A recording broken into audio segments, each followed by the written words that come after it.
Iran ने ये दावा किया है और जवाब दिया है डोनाल्ड ट्रंप की बात का, क्योंकि डोनाल्ड ट्रंप बार बार ये कह रहे हैं कि ईरान मेरे से राब्ते कर रहा है, ईरान के लोग हमारी मिन्नत कर रहे हैं, ईरान के लोग मुज़ाकरात करना चाहते हैं। हालांकि पब्लिकली ये बात डोनाल्ड ट्रंप ने खुद कही थी, और जब उन्होंने कहा कि वो मुज़ाकरात करना चाहते हैं तो उसके बाद ईरान की जानिब से मुज़ाकरात की ऑफ़र को मुस्तरद किया गया था। फिर डोनाल्ड ट्रंप को काफ़ी शर्मिंदगी हुई और फिर डोनाल्ड ट्रंप के साथी नेतन्याहू और इसराइल की जानिब से एक दबाव भी आया। तब से लेकर अब तक डोनाल्ड ट्रंप ये कह रहे हैं कि ईरान मुज़ाकरात करना चाहता है लेकिन मैं नहीं करना चाह रहा। ईरान ने कहा कि हमने जंग बंदी की कोई दरख्वास्त नहीं की, अमेरिका से बातचीत को हम मुस्तरद करते हैं। अमेरिका ने बातचीत और मुज़ाकरात का मौका ज़ाया कर दिया और हमें धोखा दिया।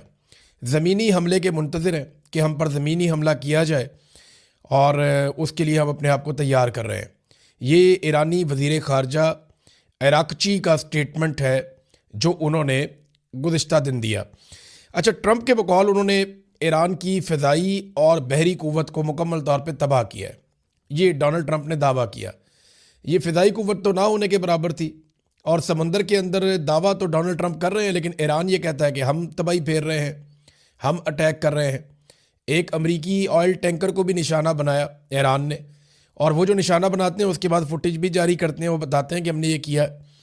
और डोनाल्ड ट्रंप ने ये कहा कि हमने उनकी क़ुव्वत तबाह कर दी है, और साथ ही साथ उन्होंने वार्निंग दी पासदारान इनकलाब, जो एक फ़ोर्स है ईरान की जो इस वक्त ये अटैक कर रही है, उनके कमांडर्स को वार्निंग दी कि वो ओहदे छोड़ दें तो उन्हें माफ़ी मिल सकती है, वरना फिर उनके ऊपर हमले होंगे और उन्हें नुकसान पहुंचाया जाएगा। एक और बड़ी अजीब चीज़ की डोनाल्ड ट्रंप ने, मुझे पहले समझ ही नहीं आई। डोनाल्ड ट्रंप ने कहा कि जो नया सुप्रीम लीडर मुंतखब किया गया ईरान में, मुश्तबा खामनई, आयतुल्ला खामनई के बेटे हैं, उनके बारे में डोनाल्ड ट्रंप ने कहा जी कि मुझे वो कबूल नहीं है, खामनई का बेटा। और साथ उन्होंने ये कहा कि नए सुप्रीम लीडर के इंतखाब में मुझे शामिल किया जाए। यानी वो जो कमेटी है जो फैसला करती है कि नया सुप्रीम लीडर ईरान का कौन होगा, डोनाल्ड ट्रंप कहते हैं कि उसके इंतखाब में मुझे शामिल किया जाए, मैं बताऊंगा किसे ईरान का सुप्रीम लीडर बनाना है। अब मामला ये है कि ये तो उनका बड़ा मजहबी मामला है और उनका अपना ज़ाती अंदरूनी मामला है और अपना तरीक़ाकार है। अब इसमें डोनाल्ड ट्रंप मुदाखलत कैसे कर सकते हैं? देखिए, इसी को बोलते हैं रिजीम चेंज।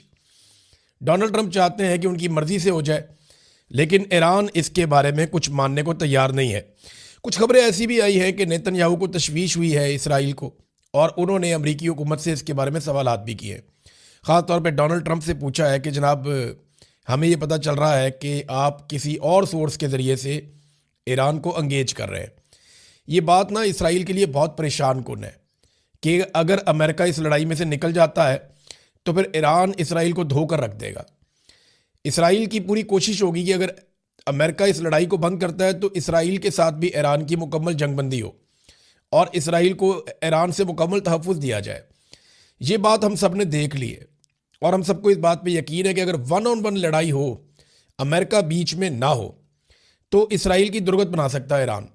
ये तो हमने देख लिया, हमें आइडिया हो गया कि जिस किस्म की उसके पास ताकत है मिसाइलों की, ड्रोन्स की, उनके ज़रिए से वो इसराइल के लिए बड़े मसाइल पैदा कर सकता है। बल्कि फिर हिजबुल्लाह भी शामिल हो जाती है, हमास भी शामिल हो जाती है, दीगर तंजीमें भी शामिल हो जाती हैं, तो इसराइल के लिए प्रॉब्लम बढ़ जाती है अगर अमेरिका ना हो तो अमेरिका का निकलना ही इसराइल के लिए डरावना ख्वाब है। कुछ तजियाकार ये कह रहे हैं कि इंडिया को एक सेकंड ऑप्शन के तौर पे रखा गया है इसराइल की जानिब से, और इसीलिए नरेंद्र मोदी ने बड़ी जपियाँ शपियाँ डाली थी नेतन्याहू के साथ और बहुत सारे ट्वीट भी किए थे, बहुत सारी यादगारी बातें भी की थी। अब इसमें एक ईरानी सफ़ीर है, उन्होंने भी स्टेटमेंट दिया इंडिया के हवाले से कि इंडिया ने ना तो माफ़ी मांगी है, ना कोई रब्ता किया है। हालांकि इंडिया के मेहमान थे जो नेवी के लोग ईरान के आए हुए थे फ़ौजी, और उनका शिप वहाँ पे मौजूद था, उसे डबो दिया गया और बहुत बड़ी तादाद में लोगों का कत्लेआम किया गया अमेरिका की जानिब से। तो ना अमेरिका की मजम्मत की, ना ईरान के साथ ताज़ियत की, और वो कोई रब्ता कर नहीं रहे। तो जब ईरानी सफ़ीर से पूछा गया, उन्होंने कहा जी ये बात तो फिर आप इंडिया से पूछें ना, हमसे ना पूछें। तो इंडिया के ईरान के साथ ताल्लुकात काफ़ी ख़राब हुए हैं और मुमकिन है कि इसराइल ने एक ऑप्शन के तौर पे इंडिया को वाकई रखा हो, जैसा कि कुछ तज्ज़ियाकार दावा कर रहे हैं। नाज़रीन, सऊदी अरब की खलीजी ममालिक में एक लीडिंग पोजीशन है, इससे कोई इनकार नहीं कर सकता। यानी सऊदी अरब से बेहतर पोजीशन खलीजी ममालिक में किसी की नहीं है, और सबसे बड़ा मुल्क भी वही है। रकबा भी बहुत ज़्यादा है सऊदी अरब का, और साथ में खाना काबा वहाँ पे है, मस्जिद नबवी वहाँ पे है। तो उस वजह से भी खाद मैंने हर महीने शरीफैन होने की वजह से भी सऊदी हुक्मरानों को एक अलग से हैसियत हासिल है। तो सऊदी अरब ने एक स्टेटमेंट दिया एक मरतबा फिर।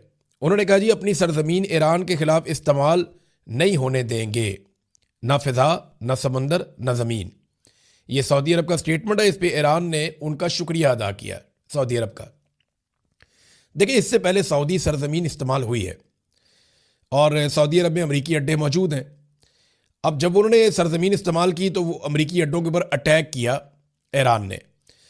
तो सऊदी अरब ने अब ये कहा है कि वो अपनी सरजमीन को इस्तेमाल नहीं होने देंगे ईरान के ख़िलाफ़। ये ईरान के लिए बड़ी पॉजिटिव चीज़ है। और ये स्टेटमेंट तब आया जब सऊदी अरब के अंदर ईरान ने काफ़ी अपने टारगेट हिट किए हैं, और कुछ सऊदी अरब के अंदर ऐसे टारगेट हिट हुए हैं जिनके बारे में ईरान कहता है कि ये हमने नहीं किया। लेकिन पहले आप ये ले लें कि सऊदी अरब कह क्या रहा है और मामला है क्या। देखें, सऊदी अरब के कुछ सोर्सेज, हत्ता कि सऊदी अरब के जो बाखबर सहाफ़ी हैं, वो भी अब ये दावा कर रहे हैं, और सऊदी अरब में कोई सहाफ़ी अपने से दावा कर नहीं सकता। सऊदी हुकूमत इस मामले में बहुत सख्त है। आप कोई ऐसी खबर दे नहीं सकते सऊदी अरब में जिससे वहाँ की हुकूमत इख्तलाफ करती हो। तो सऊदी सहाफ़ी अगर कोई बात करते हैं तो इसका मतलब ये है कि सऊदी गवर्नमेंट की भी लगभग यही बात है। और सऊदीया के साबिक जो इंटेलिजेंस चीफ है उन्होंने भी यही बात की थी। पहले आप ये देख लें कि जो सऊदी वज़ीर ख़ारजा है उनका स्टेटमेंट क्या है। वो ये कहते हैं कि इंतहा पसंद इसराइली हुकूमत अमन नहीं बल्कि तशद्दुद और तबाही की ख्वाहां है। यानी तशद्दुद करना चाहते हैं, तबाही फैलाना चाहते हैं। ये इनका अमन से कोई ताल्लुक नहीं है इसराइलियों का। और ये बात गजा में भी वाज़ेह थी। ये सऊदी वज़ीर ख़ारजा का स्टेटमेंट है। अब सऊदी अरब के सोर्सेज और वहाँ के सहाफ़ी ये दावे कर रहे हैं कि इब्तदाई तहकीकात जो की गई हैं सऊदी अरब में और दीगर गल्फ़ ममालिक में, उनमें पता चलता है कि गल्फ़ ममालिक पर होने वाले तमाम हमले ईरान ने नहीं किए। यानी कोई और भी है जो गल्फ़ ममालिक में हमले कर रहा है। और इस पर उन्होंने फर्दर ये कहा कि खदशा है कि इसराइल और अमेरिका ने गल्फ़ को जंग के अंदर घसीटने की कोशिश की है। यानी ये हमले इस तरीके से किए गए हैं कि जो अरब ममालिक हैं या खलीजी ममालिक हैं या गल्फ़ कंट्रीज़ हैं, वो इस जंग के अंदर खिंचे चले आए और उनको मजबूर किया जाए कि वो इस जंग का हिस्सा बने। ये बड़ी अलार्मिंग चीज़ है। और ये अब तहकीकात हो रही है ना, इब्तदाई तौर पे तो पता चल रहा है कि ईरान ने जो अटैक किए वो तो सिर्फ अमेरिकन पे किए हैं। अमेरिकन एम्बेसी पे कर दिया, CIA के ऑफिस पे कर दिया, अमेरिकन रेडार्स के ऊपर कर दिया, उनके कम्युनिकेशन के सिस्टम के ऊपर कर दिया, समंदर में उनका कोई एसेट है तो वहाँ पे कर दिया, जो अमेरिका के पास बेसिस है वहाँ पे अटैक कर दिया। वो तो बहुत तबाही फेरी है। अब उनकी जो है वो सैटेलाइट फुटेजेज आ रही हैं, उस पर अमेरिका को बड़ी तशवीश है। अब चीन भी वो सैटेलाइट रखता है, रशिया भी रखता है, तो दुनिया को मिल तो जाती है। CNN से बहुत तंग है, कुछ और मीडिया हाउसेज हैं, अल जज़ीरा, उनसे वो बहुत तंग है कि ये पूरी दुनिया को दिखा रहे हैं कि अमेरिकन बेसिस को तबाह किया गया है ड्रोन से और मिसाइलों से। तो ये अमेरिका के लिए जो सुपर पावर अपने आप को कहता है उसके लिए इसमें सुबकी और शर्मिंदगी वाली बात तो है। एक और नाज़रीन बड़ी तशवीशनाक खबर आई है, ये अमेरिका से आई है। इससे पहले मैंने कुछ इसराइलियों को ये बात करते हुए सुना भी और उनके मैंने क्लिप्स देखे। उसके बाद जो अमरीकी सहाफ़ी हैं जिनका मैंने पहले भी जिक्र किया था, ये टकर कार्लसन, इन्होंने एक बड़ी अलार्मिंग किस्म की खबर दी है। और ये खबर पहले भी मौजूद थी, लेकिन अब क्योंकि इसकी तस्दीक होती चली जा रही है तो मैं आपके साथ शेयर कर रहा हूँ कि मस्जिद अक्सा को शहीद करने का मनसूबा है। जिस तरह गल्फ़ कंट्रीज़ में इधर उधर से मिसाइल आकर लगे हैं ना, ऐसे ही कहीं से कोई मिसाइल आकर मस्जिद अक्सा पे लग सकता है और मस्जिद अक्सा को शहीद करने के बाद उसका इल्ज़ाम लगा दिया जाएगा ईरान पे, ताकि अरब ममालिक या गल्फ़ कंट्रीज़ मिलकर ईरान के ऊपर अटैक करें और ये आपस में लड़ने लगे। और प्लान ये है कि बाद में यहाँ पे थर्ड टेम्पल तामीर किया जाए। ये अमेरिका के जो वज़ीर जंग हैं वो ये स्टेटमेंट पहले दे चुके हैं। अमेरिकन ये बारहा कह चुके हैं और ये बात इसराइली भी बारहा कह चुके हैं कि वो यहाँ पे टेम्पल तामीर करना चाहते हैं जहाँ पे मस्जिद अक्सा है, कि मस्जिद अक्सा को हटाया जाए और यहाँ पे टेम्पल तामीर किया जाए। अब इस जंग के बहाने जब ईरान मिसाइल मार रहा है तो ये किया जा सकता है, इसके बारे में दावा किया गया और ये अमरीकी सहाफ़ी ने ये खबर दी है। ये बड़ा अलार्मिंग है, इसके ऊपर सबको बात करनी पड़ेगी और ये रिस्पॉन्सिबिलिटी मस्जिद अक्सा की सबको लेनी पड़ेगी, क्योंकि इसके साथ मुसलमानों के जज्बात जुड़े हुए हैं। ईरानी हमलों की शिद्दत कैसी है इसके बारे में मैं कुछ आपके सामने रखना चाहता हूँ, क्योंकि कुछ दावे सामने आ रहे हैं कि शिद्दत कम हुई है, तो ये बात बिल्कुल ठीक है। जब शुरू का दिन था तब ईरान ने बड़ा ज़बरदस्त रिटेलिएट किया था। हफ्ते वाले दिन ईरान ने बड़े शदीद हमले किए थे और सैकड़ों मिसाइल और ड्रोन्स दाग दिए थे। उसके बाद बदतरीज जो हमले किए जा रहे हैं उनमें तादाद कम होती चली गई।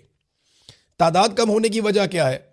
देखिए, एक तो पहले दिन खामनाई को शहीद किया गया था और बच्चियों की बहुत बड़ी तादाद शहीद हो गई थी, तो वो इंस्टेंट रिएक्शन था जिसमें ईरान ने बड़ा शदीद हमला किया था और अपने बहुत सारे हथियार चला दिए थे पहले दिन। फिर अमरीकी अड्डे उस वक्त पूरी तरह से फंक्शनल थे, तो उस वक्त उन अड्डों के ऊपर बड़ी भारी बमबारी की गई थी। अब ज़्यादा अमेरिकन यहाँ पे नहीं है, बहुत सारे अमेरिकन निकल गए हैं, उन्होंने बहुत सारी जगह खाली कर दी हैं, तो अब हथियार यहाँ पे इस्तेमाल कम किए जा रहे हैं। एक ये वजह भी है। तीसरा ये है कि टारगेट का तयन पहले हो चुका था कि ये टारगेट्स हैं, इनको लॉक किया हुआ था, जैसे ही वक्त आएगा तो हम इन टारगेट्स को हिट करेंगे, और यही हुआ था। और अब नए टारगेट्स जो है ना वो दूर हैं और ईरान की वहाँ तक रेंज नहीं है। अमेरिकन तैयारे अब यहाँ से उड़ उड़ के नहीं आ रहे, वो अब दूर से आ रहे हैं। उन्हें यूरोप में, बरतानिया में, जहाँ जहाँ पे उनको अड्डे मिले वो वहाँ से अपनी कार्रवाइयाँ अब कर रहे हैं। और जो अब्राहम लिंकन उनका एक शिप है वो उसको भी दूर ले गए हैं ईरान के मिसाइलों की रेंज से, तो इसके ज़रिए से अब वो दूर से अटैक करते हैं अमेरिकन। तो यहाँ पे जो खित्ते के अंदर उनके एसेट्स थे वो अब उस तरह नहीं है जैसे पहले थे, तो ईरान ने उनको हिट किया। फिर ईरान ये भी चाहता है कि हथियारों को बचाकर वो एक लंबी लड़ाई लड़ने के लिए अपने आप को तैयार करे। मगर हुआ यह है कि गुज़िश्ता 24 घंटों में इसराइल ने और अमेरिका ने बड़े खौफनाक अटैक किए हैं तेहरान पे। 2-2 हज़ार पाउंड के बम गिराए गए हैं और रिहायशी इलाकों में गिराए गए हैं, गुंजान आबाद इलाकों में गिराए गए हैं। ईरान के बहुत सारे दफातर तबाह कर दिए हैं, उनका फ़ौज, उनके रेडार, उनका इंफ्रास्ट्रक्चर, उनका कम्युनिकेशन सिस्टम। ईरान में बहुत तबाही फेरी है अमेरिका ने और इसराइल ने। लगभग 2000 के करीब हमले हो चुके हैं मुख्तलिफ मकामात के ऊपर ईरान में, इसराइल और अमेरिका की जानिब से। और ये देखें आप, ये 6 दिन का खेल है सारा, 6 दिन के अंदर हुआ है सारा कुछ। आज 7वां दिन है, तो आप अंदाज़ा कर लें कि कितने शदीद हमले हैं जो ईरान के ऊपर किए जा रहे हैं। तो ईरान को इस बात का आइडिया है कि लड़ाई लंबी है, लेकिन जब शदीद हमले होते हैं तो फिर रद्द अमल भी शदीद आता है। ये जो आखिरी दिन गुजरा है, जुमेरात का दिन, जब अमेरिका और इसराइल की जानिब से शदीद हमले किए गए, तो फिर ईरान ने नए ड्रोन्स भी इस्तेमाल किए, हदीद नाम का मैंने आपको पहले बताया था, खैबर मिसाइल भी इस्तेमाल किए, क्लस्टर बम भी इस्तेमाल किए, और उसके विजुअल्स भी आ रहे हैं, मनाजिर आ रहे हैं कि वो एक बम बहुत सारे बमों में तकसीम हो जाता है और वो आग लगाता है, तबाही फैलाता है। तो इसराइल के ऊपर अटैक ज़्यादा कर रहा है ईरान। एक चीज़ और मैं आपको बताऊं कि ऐसा नहीं है कि ईरान के सारे टारगेट जाके लगते हैं। ईरान का एक ड्रोन और एक मिसाइल ये बड़ी कड़ी आजमाइश से गुजरता है जब ये ज़मीन को जाके टकराता है। उससे पहले देखिए ना, ये पहले निकलता है तो ये समंदर से गुजरता है, फिर यहाँ पे उसको इंटरसेप्ट किया जाता है, उसके बाद दीगर ममालिक आ जाते हैं, कोई ना कोई अरब मुल्क आता है, फिर उसके बाद सऊदी अरब, उर्दन के बाद जो है फिर ये दाखिल होता है इसराइल की जानिब। तो इन सारे मुल्कों के इंटरसेप्टर्स हैं, ये इन सब से बच बच के इसराइल तक पहुंचता है। तो ये बड़ी हिम्मत है ईरान के मिसाइल की या ड्रोन की कि अगर वो अपने टारगेट को जाके हिट कर लेता है, या तेल अवीव में या किसी और जगह पे, यरूशलेम में, जहाँ पे भी इसराइली एसेट्स हैं, वहाँ पे जाके अगर ये हिट करता है तो ये इनकी बहुत बड़ी कामयाबी है। बहरहाल एक चीज़ है कि गल्फ ममालिक को इस बात का पता चल गया है कि अमेरिका यहाँ पे उनकी हिफाजत के लिए नहीं, इसराइल की हिफाजत के लिए था। यानी अरबों की हिफाजत से ज़्यादा अमेरिका की तरजीह है कि वो इसराइलियों की हिफाजत करे, और ये होता हुआ अरबों ने देख भी लिया। मुझे लगता है कि इस जंग के बाद अरब अपना कुछ ऐसा फैसला ज़रूर करेंगे जिससे वो कोई नई हिकमत अमली बनाएंगे अपने दिफा के हवाले से। और दिफा करना किससे? आपस में तो उन्होंने लड़ना नहीं है। अरबों की लड़ाई तो सिर्फ इसराइल के साथ है, ना पाकिस्तान ने अरबों से लड़ना है, ना ईरान ने अरबों से लड़ना है। ये आपस में तो लड़ना ही नहीं इन्होंने। सारे मुसलमान मुल्क हैं, इनके अच्छे ताल्लुकात हैं, और शिया सुन्नी लड़ाई भी अब ख़त्म हो जानी चाहिए। और बहुत हद तक इसके अंदर मुसलमानों में इत्तफाक़ राय पाया भी जाता है। बहरहाल ये इसराइल के साथ लड़ाई का मामला है, तो फिर इसराइल को भी प्रोटेक्ट करेगा और अरबों को भी प्रोटेक्ट करेगा एक ही मुल्क, तो ये मुमकिन नहीं है। अरबों को मेरे ख्याल में अब फैसला करना पड़ेगा। कुर्दिश फोर्सेस जो हैं उनका भी स्टेटमेंट आया जो बड़ा पॉजिटिव है। यहाँ पे कुर्दिस्तान रीजनल हुकूमत है, उसका रद्द अमल है। उन्होंने कहा कि अमेरिका का मीडिया और उनकी हुकूमत ने जो खबरें फैलाई हैं, जो आर्मी अखबारात में और मुख्तलिफ जगहों पर छपी हैं कि कुर्दों ने अटैक कर दिया, ये खबर मैंने भी आपको बताई थी कि कुर्दों ने अटैक कर दिया ईरानी फोर्सेस के ऊपर, तो ये इक्का दुक्का वाक़या तो हो सकते हैं, लेकिन ये बतौर पॉलिसी के नहीं किया गया। और ये झूठ है। वो कह रहे हैं जी हम कोई हमला ऐसा नहीं करने जा रहे, हम अमेरिकन हथियार लेके ऐसी किसी लड़ाई का हिस्सा बनने नहीं जा रहे। ये उनकी जानिब से दावा किया गया। ईरान ने, मैंने आपको बताया था कि अमेरिकी टैंकर तबाह किया खलीज फारस में, और अमेरिका के अंदर जो पेट्रोल की कीमतें हैं गुज़िश्ता एक साल में इतनी ज़्यादा नहीं थी जितनी अब हो गई हैं। अमेरिका में पेट्रोलियम मसनूआत की कीमतें इस हमले के बाद मज़ीद बढ़ गई हैं। वैसे भी जो बहरान आलमी मंडी में पैदा हुआ है तो कीमतों का असर तो अमेरिका पे, यूरोप पे, पूरी दुनिया पे जाएगा। पाकिस्तान में पेट्रोल की किल्लत पैदा हो गई है, हुकूमत कोई और मौक़िफ़ दे रही है। ओगरा का मौक़िफ़ कुछ और है, कह रहे जी बहुत पेट्रोल है हमारे पास, जबकि डीलर्स हैं वो अलग तरह का बयान दे रहे हैं कि नहीं जी महदूद है हमारे पास। अवाम के अंदर बेचैनी है, अवाम दौड़ रही है कि जनाब हम अपना पेट्रोल इकट्ठा कर लें, ये ना हो कि हम घर बैठ जाएं। दूसरा, हुकूमत ये सोच रही है क्योंकि स्मार्ट लॉकडाउन लगा दिया जाए, लोग ज़्यादा घरों से निकले ही ना, पेट्रोल का कम से कम इस्तेमाल करें ताकि जो पेट्रोल है उसको लंबे अरसे तक इस्तेमाल किया जा सके। अब डीलर्स ये चाहते हैं कि वो पेट्रोल अवाम को ना दें और पेट्रोल को रोकें, ताकि जैसे इसकी कीमत बढ़े तो वो इससे मुनाफा भी कमा सकें। तो पाकिस्तान में तो ये चीज़ चल रही है, जब भी कोई बहरान आता है तो उससे फ़ायदा उठाने की सब कोशिश करते हैं, और पाकिस्तानी हुक्मरानों की तवज्जो इन मामलात की तरफ नहीं है, उनकी तवज्जो किसी और मामले की तरफ, दुनिया उनका मजाक उड़ाती है। ये रशिया के साबिक सदर हैं दिमित्री मेदवेदेव, और ये साबिक रूसी सदर भी हैं, साबिक रूसी वज़ीर आज़म भी हैं, और इस वक्त सिक्योरिटी काउंसिल ऑफ रशिया के डिप्टी चेयरमैन भी हैं। उन्होंने तंज किया है शहबाज शरीफ जैसे लोगों पे।